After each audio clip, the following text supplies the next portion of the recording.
ओम नमो भगवते वासुदेवाय। ओम नमो भगवते वासुदेवाय। ओम नमो भगवते वासुदेवाय। ओम नमो भगवते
एकनिष्ठ भाव से इसी मंत्र का जाप कर रहे थे। एकनिष्ठ भाव से 1 महीना निकला। ध्रुव जी महाराज ने छोटे ने अन्न का त्याग कर दिया, भोजन का त्याग, शाक फल यही खाने लगे। फिर वही ओम नमो भगवते वासुदेवाय। दूसरा महीना निकला, फलों का सब्जियों का भी त्याग कर दिया, केवल जल पीते हैं। करते करते तीसरा महीना निकला बंधुओं, जल का भी परित्याग कर दिया, केवल वायु का सेवन करते हैं। चौथा महीना निकला, 5वां महीना जैसे ही लगा और जब 5वें महीने की साधना की तो ध्रुव जी महाराज ने छोटे ने अपने वायु का भी सेवन करना बंद कर दिया। और जैसे ही ध्रुव जी ने वायु को सेवन करना बंद किया कि वायुदेव थम गए, स्थित हो गए। संसार में हाहाकार मचने लगा। श्वास लेने में परेशानी होने लगी जीवों को, अनेकानेक जीव मरने लगे। जब ये दृश्य देवताओं ने देखा, सब इंद्रादिक देवता ब्रह्मा जी के पास पहुंचे। महाराज रक्षा करो, रक्षा करो, वायुदेव रुक गए हैं, प्रकृति एकदम स्थित हो गई है, क्या है इसका निराकरण करो। ब्रह्मा जी ने कहा मुझे भी नहीं पता क्या है। तुरंत क्षीर सागर में पहुंचे, जहां भगवान शेषशय्या पर विराजमान थे। प्रभु से विनती की इंद्रादिक देवताओं ने, ब्रह्मादिक देवताओं ने, ऋषियों ने, रक्षा करो, पाहिमाम नाथ रक्षा करो, श्वास लेने में बहुत परेशानी हो रही है, प्राण वायु रुक गए हैं, वायुदेव स्थित हो गए हैं, इन्हें पुनः चालू करो। भगवान ने सोचा कि वायुदेव कैसे स्थगित हो गए। ध्यान करके देखा, समझ गए कि मेरा छोटा सा भक्त ध्रुव मेरा निरंतर स्मरण कर रहा है और उसने अब वायु का सेवन करना भी बंद कर दिया है, इसीलिए वायुदेव स्थित हो गए। तुरंत देवताओं ने से कहा, अरे देवताओं घबराओ मत, ये मेरे छोटे से भक्त ध्रुव की भक्ति का प्रभाव है जिससे वायुदेव स्थित हो गए हैं। आप जाओ अपने गंतव्य के लिए, मैं शीघ्रता से जाकर के अपने छोटे से भक्त ध्रुव का दर्शन करूंगा। दर्शन देने नहीं आए प्रभु, वृत्त्या दिदिक्षया हृता, स्पष्ट लिखा है, दृष्टुम इच्छया, देखने की इच्छा है, क्योंकि जानते हैं कि बड़े बड़े दाढ़ी वाले संत महात्माओं को तो खूब भजन करते देखा, लेकिन आज बड़ा छोटा सा प्यारा ध्रुव जो मेरा भजन कर रहा है, स्मरण कर रहा है, आज मुझे उसका दर्शन करना है। गरुड़ को बुलाया, कहा भैया शीघ्रता से चलो। गरुड़ देव आए। आज गरुड़ पर सवार होकर के प्रभु जब चले तो गरुड़ से बोले, अरे गरुड़ तुम्हें हो क्या गया है, तीव्रता से क्यों नहीं चलते, शीघ्रता से चलो। आप लोग जानते होंगे कि ये जो हमारा मन है ना,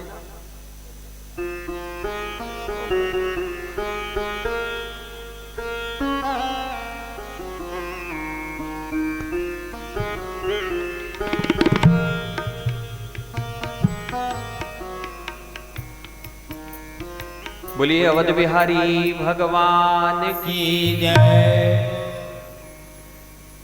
तो गरुड़ देव की जो तीव्रता है चलने की, वो हमारा जो मन है ना, मन एक क्षण में मुंबई पहुंच जाता है, एक क्षण में दिल्ली पहुंच जाता है, इससे 100 गुनी तीव्रता से गरुड़ चलते हैं। लेकिन आज इतनी तीव्रता से चल रहे हैं, फिर भी भगवान कह रहे हैं गरुड़ तुम्हें हो क्या गया है, तीव्रता से चल। भगवान ने गरुड़ को छोड़ दिया और दौड़ पड़े। दौड़ करके मेरे ठाकुर जी जब निधि वन में आए, सुंदर से ध्रुव जी महाराज को देखा। ऊर्ध्वबाहु नवो दृष्टि, ऊपर सर है, पैरों के अंगूठे पर ऊपर हाथ करके खड़े हुए हैं और एक निष्ठ भाव से वही बोल रहे हैं, ओम नमो भगवते वासुदेवाय, ओम नमो भगवते वासुदेवाय।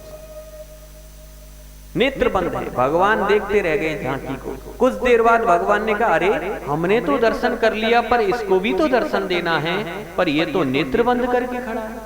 भगवान ने बहुत प्रयास किए, लेकिन ध्रुव जी ने नेत्र नहीं खोले। भगवान समझ गए कि ये मेरी छवि का स्मरण कर रहा है। भगवान ने जो ध्रुव जी महाराज अपने मन में, हृदय में अपनी भगवान की छवि देख रहे थे, उस छवि को अपनी ओर खींच लिया, और जैसे ही खींचा छवि निकली हृदय से, छटपटा करके ध्रुव जी ने नेत्र खोल दिए। अब नेत्र खोले तो जो छवि अंतःकरण में ध्यान कर रहे थे, वही प्रभु सामने खड़े हुए थे।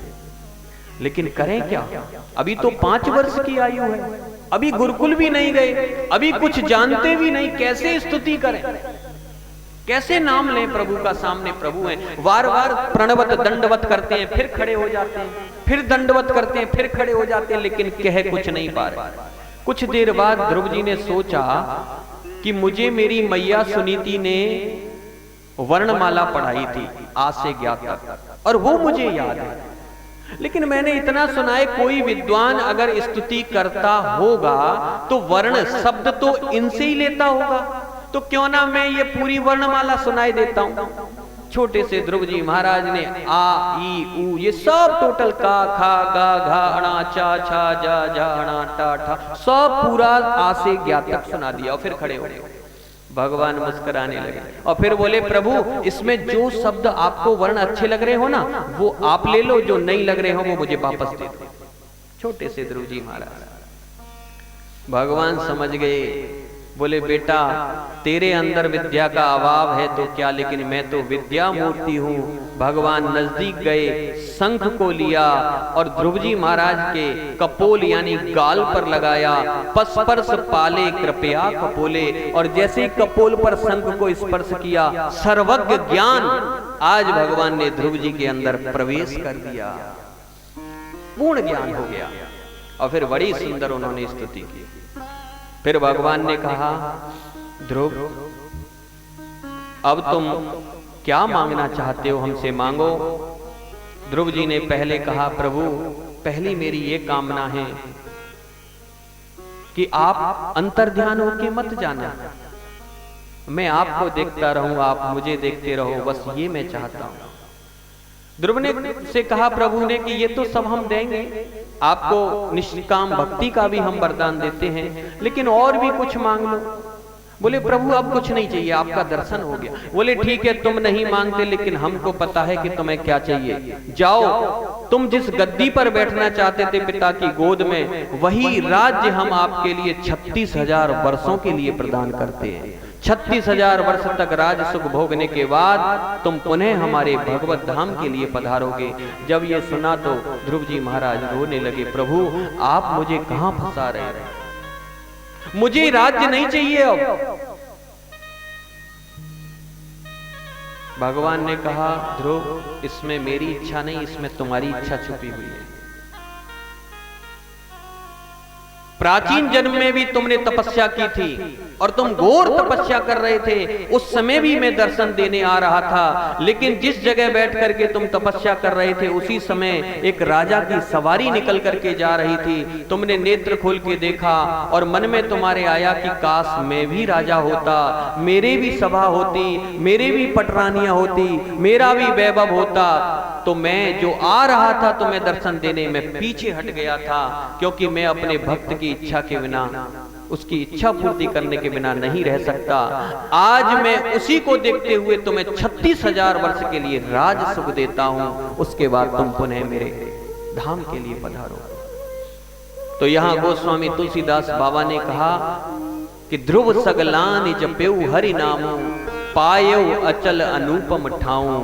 ध्रुव जी ने नाम जप किया भगवान का तो भगवत धाम की प्राप्ति हुई। यह हकीकत है, भगवान का नाम कभी निष्फल जा ही नहीं सकता। 5 चोर थे, चोर, और चोरी करते थे और भगवान का नाम भी लेते थे। ये जो 5 चोर थे ना, ये कोटवड में चोरी करते थे।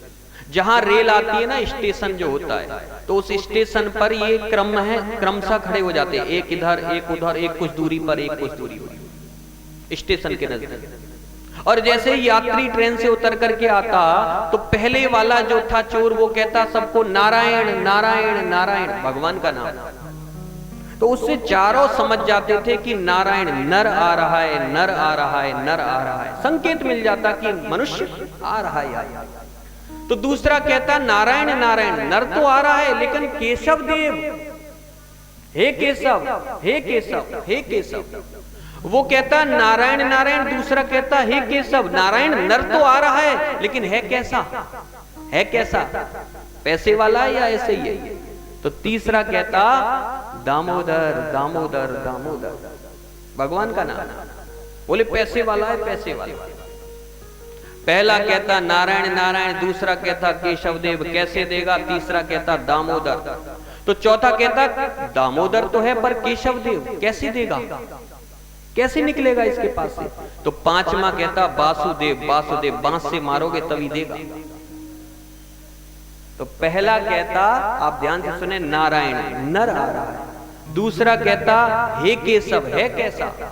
तीसरा कहता दामोदर, दाम वाला है। चौथा कहता केशव देव, कैसे देगा।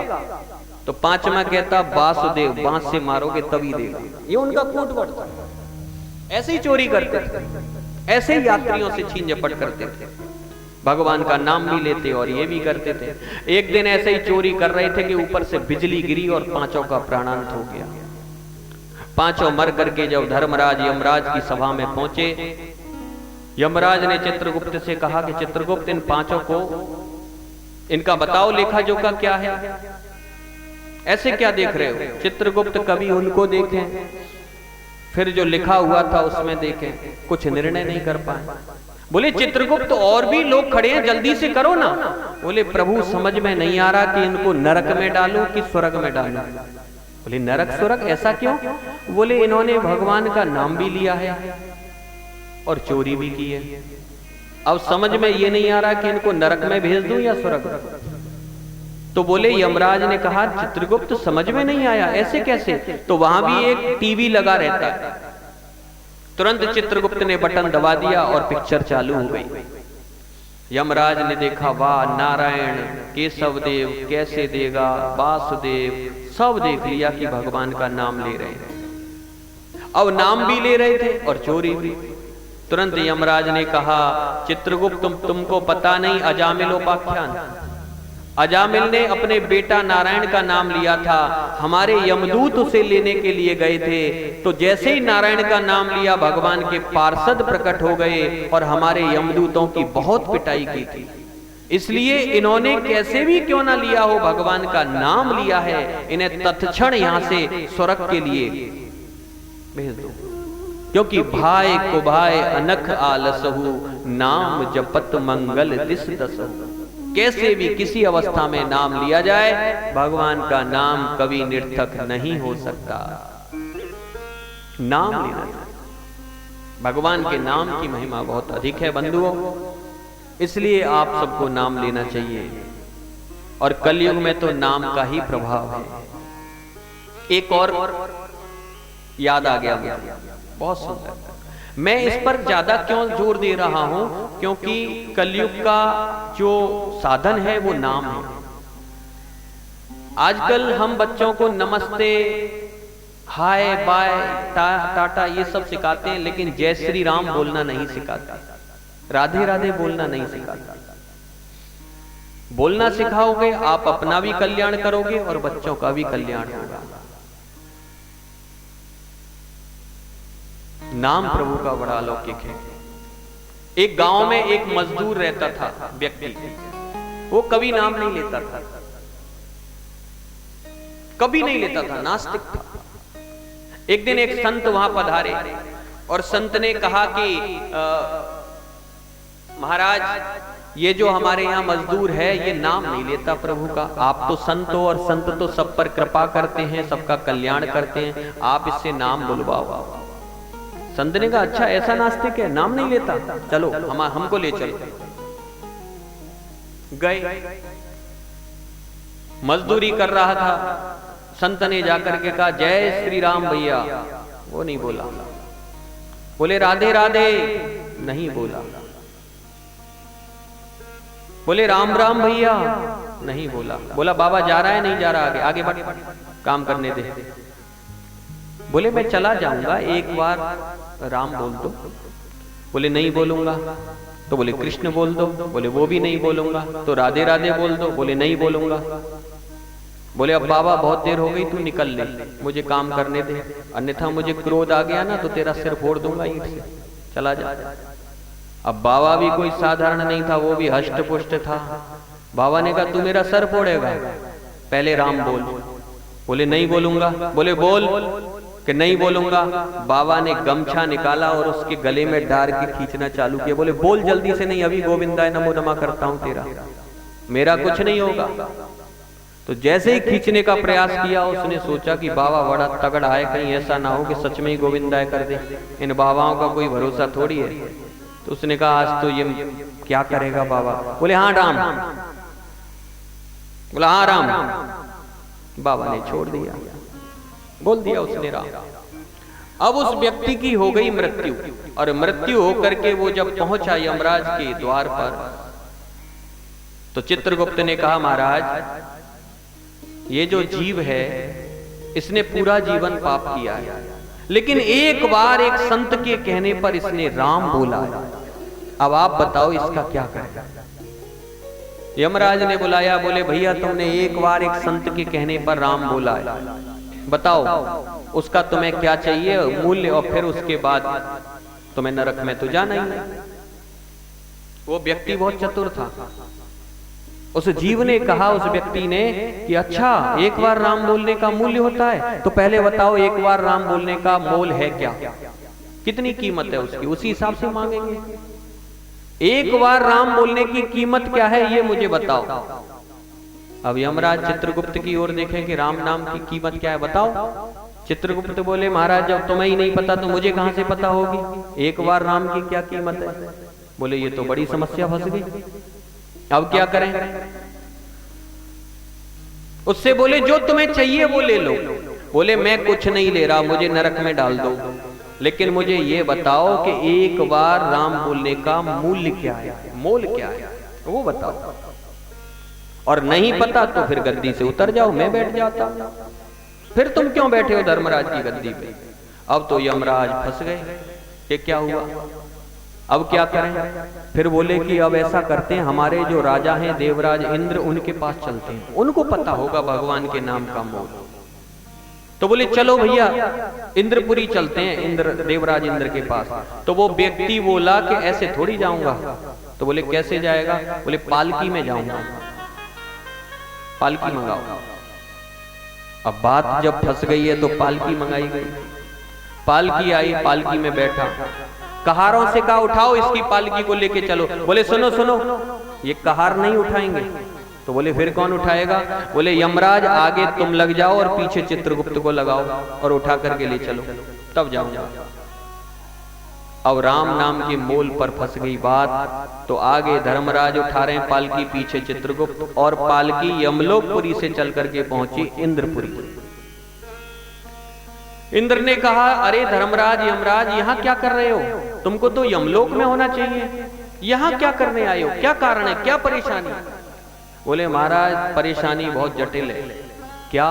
बोले ये जो पालकी में जीव बैठा है ना, इसने पूरा जीवन पाप किया है, एक बार एक संत के कहने पर राम बोला है, अब ये उसका मोल जानना चाहता है। अब हमें तो पता नहीं, आप हमारे राजा हो, आप ही बताओ, आप तो सभी देवताओं के राजा हो। इंद्र बोले वो तो ठीक है कि हम राजा हैं, अधिकारी हैं, आपके भी ऊपर हैं, लेकिन भगवान के नाम का मोल तो हमें भी नहीं पता, एक बार का। तो वो जीव बोला तो फिर तुम भी उतरो गद्दी से, तुमको यही नहीं पता भगवान के नाम का मोल क्या है, बड़ी बड़ी गद्दी पर बैठे हो। बोले अब क्या करें? बोले ऐसा करते हैं, जिन जो निरंतर राम राम बोलते हैं ना, उनके पास चलते हैं। इंद्र ने कहा। बोले किसके पास? बोले भूत बावन कैलाशपति भोले बाबा के पास। भोले बाबा निरंतर राम राम राम राम बोलते हैं, उनको इसका मोल पता होगा। बोले उठाओ इसकी पालकी को ले चलो। बोले सुनो ऐसे नहीं जाऊंगा। कैसे जाएगा? बोले इंद्र को भी लगाओ पालकी उठाने। अब तो देवराज इंद्र, यमराज और चित्रगुप्त तीनों ने पालकी उठाई। पालकी इंद्रपुरी से चल करके पहुंच गई कैलाश पर। कैलाश पर भूत बावन कैलाशपति भोले बाबा बैठे हुए थे। जैसे ही देवताओं को पालकी को देखा, भोले बाबा ने कहा अरे देवताओं, देवराज इंद्र कैसे आना हुआ? बोले बाबा बड़ी जटिल समस्या आ गई। बोले क्या है? बोले ये जो पालकी में जीव बैठा है ना, इसने एक बार राम बोला है संत के कहने पर, और पूरा जीवन इसने पाप किया है। अब हमको तो भगवान के नाम का मोल पता नहीं, आप तो निरंतर, आपकी तो समाधि लग जाती है राम नाम में, आप तो विष को भी पी गए थे राम नाम के प्रभाव से। तो अब आप ही बताओ उस राम नाम का मोल क्या है? भूत बावन कैलाशपति भोले बाबा बोले देखो देवताओं, देखो यमराज, ये तो तुम ठीक कह रहे हो कि मेरी समाधि लग जाती है, मैंने विष को भी पान किया, मैंने 87,000 वर्ष तक समाधि लगाई राम नाम में, लेकिन भगवान के नाम का मोल मुझे भी नहीं पता, मुझे भी नहीं पता। तो बोले अब क्या करें? बोले ऐसा करते हैं, हमारे जो परमेष्ठी पद पर विराजमान हैं परमपिता ब्रह्मा जी, उनके पास चलते हैं। वो जीव पालकी में से बोला सुनो ऐसे नहीं जाऊंगा। कैसे जाओगे? बोले भोले बाबा को भी लगाओ पालकी उठाने। अब तो भूत बावन कैलाशपति भोले बाबा, देवराज इंद्र, यमराज और चित्रगुप्त, इन चारों ने पालकी को उठाया और पालकी कैलाश पर से ब्रह्मपुरी पहुंच गई। ब्रह्मपुरी में ब्रह्मदेव चतुरानंद ब्रह्मा जी महाराज सृष्टि का उद्भव कर रहे थे। जैसे ही देवताओं को और भूत बावन कैलाशपति और यमराज को देखा, कहा अरे देवता देवराज इंद्र, हे भोलेनाथ कैसे आगमन हुआ, क्या कारण है, क्या कष्ट है? बोले पितामह कष्ट बहुत ही जटिल है। क्या है? बोले ये जो पालकी में जीव बैठा है ना, इसने पूरा जीवन पाप किया, एक संत के कहने पर राम बोला है, अब ये उस राम का मोल जानना चाहता है, उस नाम का, एक बार नाम। अब हमें तो पता नहीं, आप तो वेदों के ज्ञाता हो, निरंतर सृष्टि को रचना करने वाले हो, आपसे ही सब कुछ चल रहा है, आप बताओ कि एक बार नाम का मोल क्या है? अब ब्रह्मा जी ने सुना तो ब्रह्मा जी बोले अब क्या करें? बोले देखो ये तो सही है कि मैंने वेदों में प्रकाश डाला है और वेद का निरूपण किया है, सृष्टि को रचाता हूँ, सर्वज्ञ हूँ, पितामह की गद्दी पर विराजमान हूँ, परमेष्ठी पद पर, लेकिन भगवान के नाम का मोल मुझे भी नहीं पता। लेकिन तुम यहां आए हो तो चिंता ना करो, मैं तुम्हारी व्यवस्था करूंगा। बोले बाबा कैसे भी कर दो, हम बहुत परेशान हैं इसे उठाते हुए। यमलोकपुरी से इंद्रपुरी लाए हैं और इंद्रपुरी से कैलाश और कैलाश से अब आपके यहाँ आ गए, कुछ भी करो महाराज। अब ब्रह्मा जी तो चतुरानन है, बुद्धि चार मुख वाले, तुरंत कहाँ है वो जीव? बोले पालकी में बैठा है। बोले ठीक है हम बात करते हैं। पालकी में गए और जाकर के ब्रह्मा जी ने कहा भैया काय को बात को बढ़ा रहा है, तुझे जो चाहिए स्वर्ग ब्रह्मलोक इंद्रलोक सब ले, लेकिन इस बात को यहीं खत्म कर, जितना रिश्वत तुझे चाहिए ले। रिश्वत दे रहे हैं, ये रिश्वत आज भी चल रही है तब भी चल रही है। बोले तू खत्म कर इस बात को। उस जीव ने ब्रह्मा जी की तरफ देखा, बोले बाबा चार मुख लगा करके चतुरानन बन रहे हो, लेकिन चतुराई हमको मत दिखाओ, हमें अभी तुम नरक में डाल दो, बिल्कुल डाल दो, अभी डाल दो, लेकिन पहले ये बताओ कि राम नाम का मोल क्या है, अन्यथा इस गद्दी पे से उतरो। अब तो जिद पे अड़ गया वो। ब्रह्मा जी आए, देवताओं ने कहा भोले बाबा ने क्या हुआ बाबा?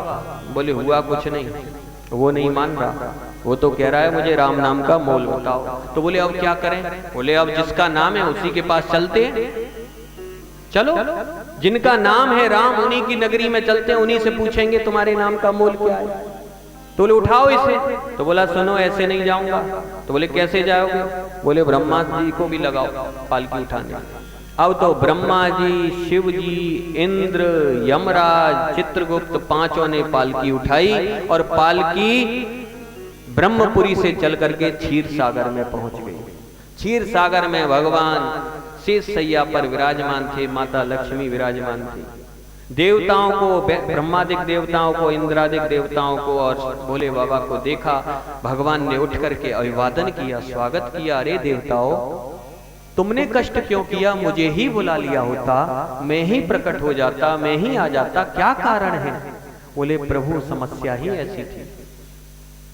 क्या समस्या है? बोले प्रभु ये जो पालकी है इसमें जो जीव बैठा है, इसने एक बार एक संत के कहने पर राम बोला है आपका नाम, अब ये उसका मोल जानना चाहता है। हम देवताओं को तो पता नहीं, आपका नाम है, आप ही बताओ आपके नाम का क्या मोल। भगवान ने कहा कहाँ है वो जीव? बोले पालकी में बैठा है। बोले इसे नीचे उतारो। नीचे उतारा गया। भगवान ने उसे इशारे से बुलाया, इधर आओ। और बुला करके भगवान ने उठाया, अपनी गोदी में बिठाया और भगवान फिर उसे लाड़ लड़ाने लगे, पुचकारने लगे, दुलार करने लगे, अंक में भर लिया, हृदय से लगा दिया। भगवान उसे दुलार कर रहे। भोले बाबा ने देखा। भोले बाबा बोले प्रभु जल्दी बताओ ना, पार्वती मेरा इंतजार कर रही होगी कैलाश पर अकेले, मुझे जाना है। ब्रह्मा जी बोले प्रभु बताओ ना, सृष्टि रुकी हुई है, आप जल्दी बताओ आपके नाम का मोल क्या है। इंद्रादिक बोले देवता प्रभु जल्दी बताओ, विलंब हो रहा है। यमराज ने कहा महाराज यमलोकपुरी में बहुत से जीव आ गए होंगे, उनका मुझे न्याय करना है, जल्दी से बताओ आपके नाम का मोल क्या है। भगवान ने मुस्कुरा करके कहा कि अब भी नहीं समझे मेरे नाम का मोल? बोले क्या? बोले इसने एक बार एक संत के कहने पर नाम लिया तो ये यमलोकपुरी से पालकी में सवार होकर के और तुम्हारे ऊपर इंद्रपुरी पहुंचा, इंद्रपुरी से फिर शिवपुरी पहुंचा, शिवपुरी से ब्रह्मपुरी आया, ब्रह्मपुरी से मेरे क्षीर सागर में आया और मेरे क्षीर सागर से मेरे सन्मुख आया, मेरे सन्मुख से मेरे पास आया और पास आकर के मेरी गोदी में बैठा और मेरी गोदी में जो बैठ जाता है वो मेरा रूप हो जाता है। इससे बड़ा और राम नाम की महिमा क्या हो सकती है? ये एक बार राम बोलने की महिमा, भगवान ने राम नाम की महिमा बताई तो भाई को भाई अनख आलस। शक्ति मीडिया अब आपके शहर में